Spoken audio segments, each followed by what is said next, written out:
నమస్తే, welcome to it's TV. నేను మీ అమూల్య. ఈరోజు మనతో పాటు ఉన్నారు ప్రముఖ ఆధ్యాత్మికవేత్త, జ్యోతిష్య పండితులు శ్రీకృష్ణ సుధీ గారు.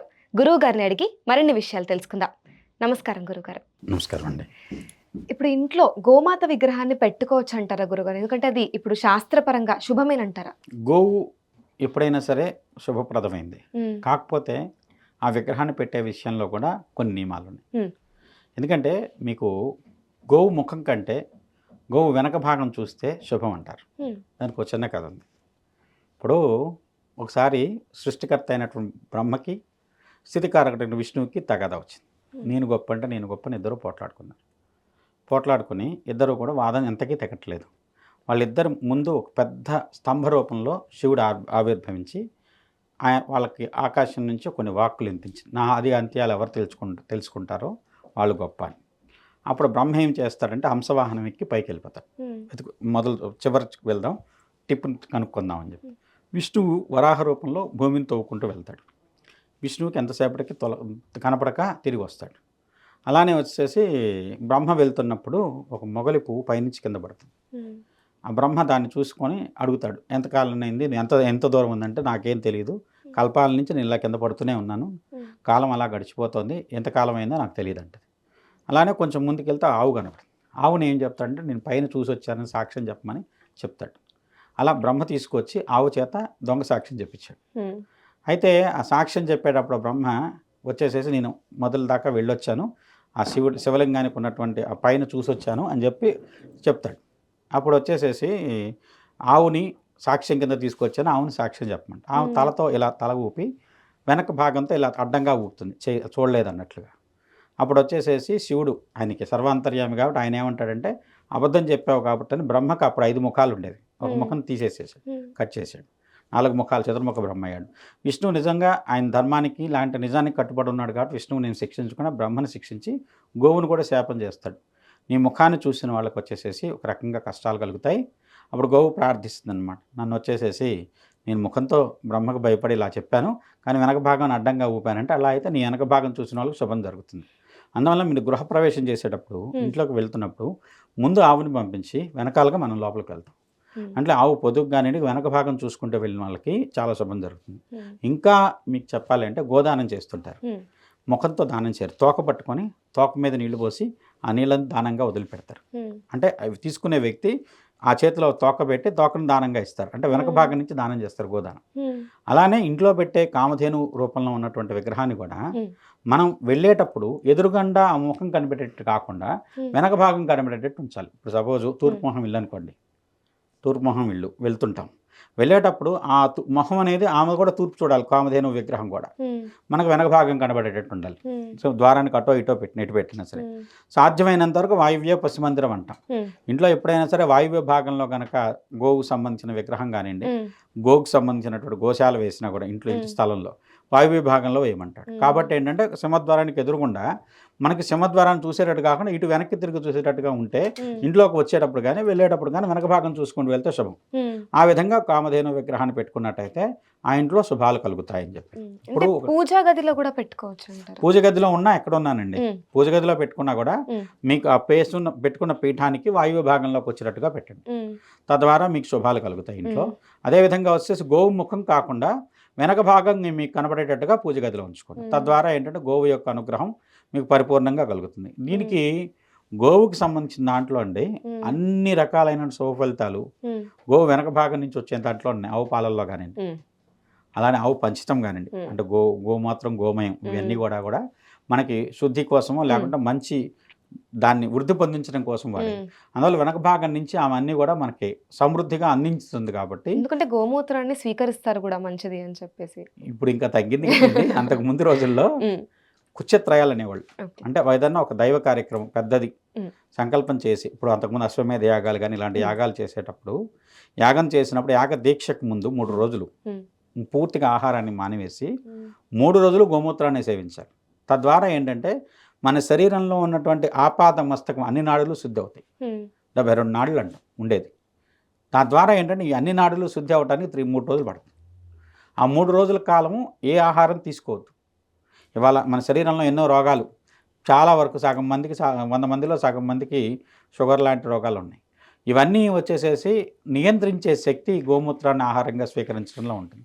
ఇవాళ చెప్తే తప్పు అవుతుంది. ఎందుకంటే అండి మనం పెట్టే ఆహారం గోవుకి ఏం పెడుతున్నాం ఇవాళ? దాని నుంచి ఏమొస్తుంది? వ్యర్థం. వ్యర్థాన్ని ఇస్తూ వ్యర్థం నుంచి ఇంకా పనికిరాని వ్యర్థం వస్తుంది దాంట్లో, గోమూత్రం కానీ గోమయం కానీ. సరైనటువంటి పోషణ దానికి జరిగితే, అంతకుముందు రోజుల్లో ఏం పెట్టేవాళ్ళు? నవధాన్యాలను మంచిగా పెట్టమనేవాళ్ళు. అలానే ముఖ్యంగా తలకపిండి లాంటివి పెట్టేవాళ్ళు. తలకపిండి అనేది నువ్వులతో వచ్చిందండి. తద్వారా గోవుకు సంబంధించిన దాంట్లో ఆ నువ్వు తిన్న దానివల్ల గోవు శరీరం నుంచి జీర్ణం అయిన తర్వాత వచ్చేటువంటి పదార్థం కూడా మన ఆయుష్ని పెంచడానికి ఉపయోగపడేది. ఇవాళ మన రోడ్డు మీద వదిలేసిన చెత్త, దాంతోపాటు ఉన్న ప్లాస్టిక్ ఇదంతా కూడా తిని గర్భం అంతా కూడా ఆవు గర్భాలన్నీ కూడా మీరు కొన్ని చోట్ల ఆవుని చనిపోయిన తర్వాత బాడీ నుంచి తీస్తే అన్ని ప్లాస్టిక్ బ్యాగ్స్ ఎక్కువ ఉన్నాయి కొన్ని చోట్ల. ఆ విధంగా మనం ఆవుకి ఏం పెడుతున్నాం ఇవాళ? మనం దానికి ఏ ఆహారం ఇస్తున్నాం? తద్వారా వచ్చే ఫలితం కూడా అలానే ఉంటుంది. మీరు సరైన ఆహారం పెట్టండి. ఆ గోవుని దీంట్లో కొన్ని ఉన్నాయండి. ఎలాంటి గోవు ఏం చేయగలదు? కపిల గోవు అంటే ఏం ఫలితం ఇస్తుంది? శ్వేత వర్ణం ఉన్న గోవు ఏ ఫలితం ఇస్తుంది? నల్ల ఆవు వల్ల ఉండేటువంటి ఫలితాలు ఏమిటి? ఇలా ప్రతి ఒక్క గావుకి మళ్ళీ విశ్లేషించి సరైనటువంటివి ఉన్నాయి. వాటి ఫలితాలు వేరు వేరు ఉన్నాయి. కాబట్టి ఏంటంటే ఆ గోవుని ఎలాంటి గోవు, కామధేనుకు సంబంధించిన దాంట్లో అది ఏ జాతికి చెందింది, తద్వారా వచ్చే ఫలితాలు, దానివల్ల వచ్చేసి నీ ఇంట్లో దాని మీద ఉండే. అందుకనే గోశాస్త్రం చాలా విశేషం అండి. మీకు నకులుడు, మనకి సహదేవుడు ఉన్నారు కదా, నకులుడు సహదేవుల్లో వీళ్ళిద్దరిలో వచ్చేసి అశ్వశాస్త్రం గోశాస్త్రంలో నిష్ణాతులు వీళ్ళిద్దరు. కాబట్టి ఏంటంటే వాళ్ళని ఎట్లా అందుకు వాళ్ళు అజ్ఞాతవాసంలో కూడా ఒకళ్ళు వచ్చేసి పశుపాలకుడు గాను తంత్రిపాలకుడు గాను చేశాడు. ఆ విధంగా పనిచేశారు అక్కడ విరాట్ రాజు కొలువులో. అందువల్ల ఏంటంటే దీంట్లో ప్రత్యేకమైన శాస్త్రం ఆవుని, ఏ ఆవు దేనికి తగింది అన్ని ఇవాళ ఏంటంటే మనకి ఇదంతా తెలియకపోవడంతో ఏ గోమూత్రం అయినా సరే మనం వాడేస్తున్నాం. కానీ దానికి ప్రత్యేకంగా పోషణ ఉండేది. ఎందుకంటే రాజాస్థానంలో కానీ లేదంటే ఎవరైనా గురుస్థానంలో ఉన్న వ్యక్తి కానీ దాన్ని పోషించడానికి ఏ టైంలో పడితే ఆ టైం ఆహారం ఇవ్వరు. ఆహారం ఏది పడితే అది ఇవ్వరు. ఆ విధమైన నియంత్రించినటువంటి శుద్ధ చేయబడిన ఆహారాన్ని ఇచ్చినప్పుడు దాని నుంచి వచ్చేటువంటి ఫలితాలు కూడా శుద్ధంగానే ఉంటాయి, మంచి ఫలితాలే ఉంటాయి. ఇవాళ ఏమైపోయిందంటే మనం ఏ ఆవు పడితే ఆవును తీసుకొచ్చి దానివన్నీ కూడా వచ్చే శుద్ధమైంది, ఆవు అంటేనే శుద్ధమైంది అనే భావంతో ఉంటున్నాం. కాకపోతే జరుగుతున్నది ఏంటంటే అండి, నిజంగా ఆవులన్నీ పవిత్రమైంది, కానీ మనం ఇచ్చే ఆహారం పవిత్రమైంది కావటం లేదు. తద్వారా కొన్ని ఇబ్బందులు వస్తున్నాయి. మనం ప్రత్యేకంగా ఇప్పుడు గృహప్రవేశాలకి ఎటువంటి ఆవులని తీసుకొని వస్తారంటారు? ఏ ఆవు అయినా సరే ముందు అది వెళ్ళాలి, దాని వెనక మనం వెళ్ళాలి నిజంగా అయితే. లేదంటే కపిల గోవు శ్రేష్టం అంటారు. అలానే వచ్చేసి ఇప్పుడు దానికి రకరకాల పేర్లు పెట్టారు. గిరి అని, ఇలాంటి వచ్చేసి పొంగనూరు ఒక రకమైన బ్రీడ్ అని, ఇలాంటి ఒంగోలు జాతులు, ఇవన్నీ రకరకాలుగా మాట్లాడుతున్నారు. కానివ్వండి, సహజంగా అయితే అండి ఏదైనా సరే అవలక్షణాలు లేని దాని మీద ఒంటి మీద ఉండే సుడుల దగ్గర నుంచి తర్వాత వచ్చేసి దాని కొమ్ముల దగ్గర నుంచి అన్నీ సలక్షణంగా ఉన్నటువంటి ఆవు తీసుకొని వెళ్ళచ్చు. ఏదైనా అవలక్షణంతో ఉంది, కాలు విరిగిందో లేదంటే కొన్ని చోట్ల నూపురంలో దోషాలు ఉంటాయి, ఇలాంటి కొన్ని ఇబ్బందులు శారీరకంగా ఉన్న ఇబ్బందులతో ఉన్నాయి, అలాంటి గోవుల్ని సహజంగా తీసుకెళ్ళకపోవడం, వత్స సహితంగా తీసుకెళ్లే గోవులు శ్రేష్టం. అంటే దూడతో కూడుకున్నటువంటి మంచి ఆవుని, పాలిచ్చే ఆవుని తీసుకెళ్తే సమృద్ధిగా ఆ ఇంట్లో మంచి వృద్ధి కలుగుతుందని నమ్మకం.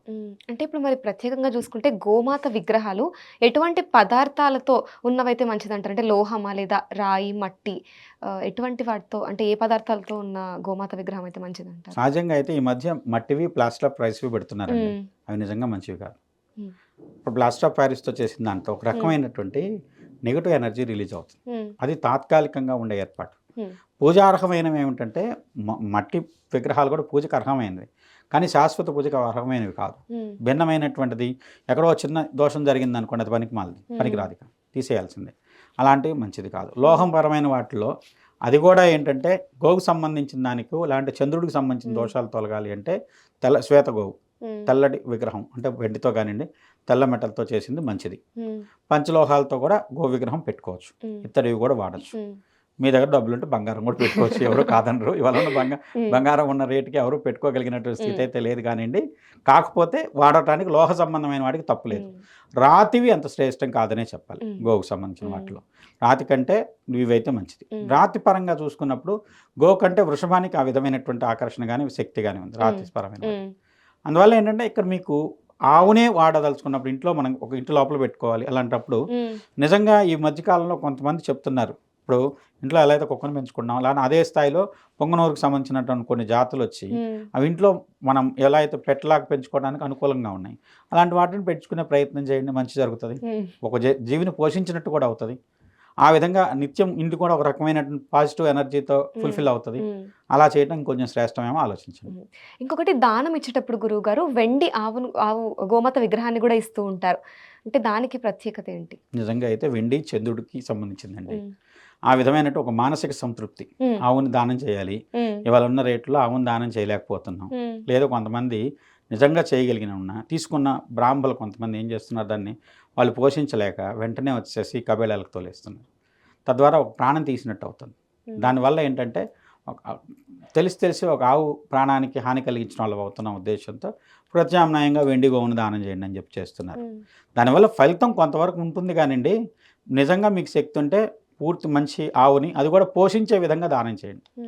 అంతే తప్పితే వెండి ఆవు మీరు ఇవ్వండి, కొంతమంది వెండి దానం కూడా దశమహాదానాల్లో వెండి కూడా విశేషంగా చెప్పండి, రౌప్య దానం అని చెప్పి ఉంది. అది గో రూపంలో ఇచ్చిన దానికంటే వెండిగా ఇస్తే మంచిది. గో రూపంలో గోవుని దానం చేసేప్పుడు, ఎందుకంటే అంతకుముందు గోవుని ఒక సంపదగా భావించేవాళ్ళు. ఆ గోవులు అనే దాంట్లో ఎంత గోదానం చేస్తే అంత పుణ్యం అనేటువంటిది అందులో ఉండేది. ఇవాళ ఏమైందంటే గోవులను దానం చేసినా పోషించేది ఫలితం తగ్గిపోయింది.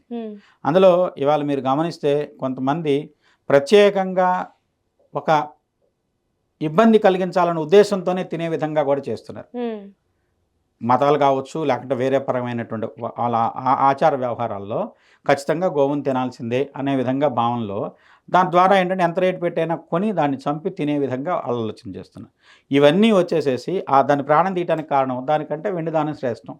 అలా చేసేటప్పుడు అది బెటర్. ఇప్పుడు గోమాత విగ్రహాన్ని పెట్టే సమయంలో పాటించాల్సిన నియమాలు ఏంటి గురువు గారు? లేదంటే జాగ్రత్తలు తీసుకోవాల్సిన జాగ్రత్తలు ఏంటంటారు? సాధ్యమైనంత వరకు వాయువ్యంగానండి ఉత్తర భాగంలో ఉండేటట్టు పెట్టండి. పూజ గదిలో అయినా ఉత్తరంగానూ వాయువ్యంగానూ ఉండేటట్టు పెట్టండి. తర్వాత మనం దాని ముఖం చూడకుండా వెనక భాగం చూసేటట్టు విగ్రహ స్థాపన చేసుకోండి, ఇంట్లో కానీ ఎక్కడైనా సరే అంతవరకు పెట్టుకోండి. అయితే ఈశాన్య భాగాల్లో ఆవును పెట్టమాకండి. వాయువ్య భాగంలో వెనక తూర్పు ముఖమైనా పడవన ముఖమైనా సరే వాయువ్యంలో ఆవు ఉండటం శ్రేష్టం. ఒకవేళ ఆవు రూపంలో ఉంచినా విగ్రహ రూపంలో ఉంచినా అలా ఉన్న దానివల్ల సత్ఫలితాలు ఉంటాయి కాబట్టి ఆ విధమైనటువంటి ప్రయత్నం చేసి పెట్టుకోండి. ఏ రోజున ప్రతిష్ఠించడం శుభప్రదం అంటారు? సోమవారం కానీ గురువారం కానీ, ఈ 2 రోజుల్లో ఏదో ఒక రోజు. సోమవారం సాధారణంగా చాలా మంచిది. అంటే ఇప్పుడు విగ్రహం కూడా నిత్య పూజలు చేస్తూ ఉండాలంటారా గోమాత విగ్రహానికి? అవసరం లేదు. ధన్యవాదాలు గురువు గారు. నమస్కారం.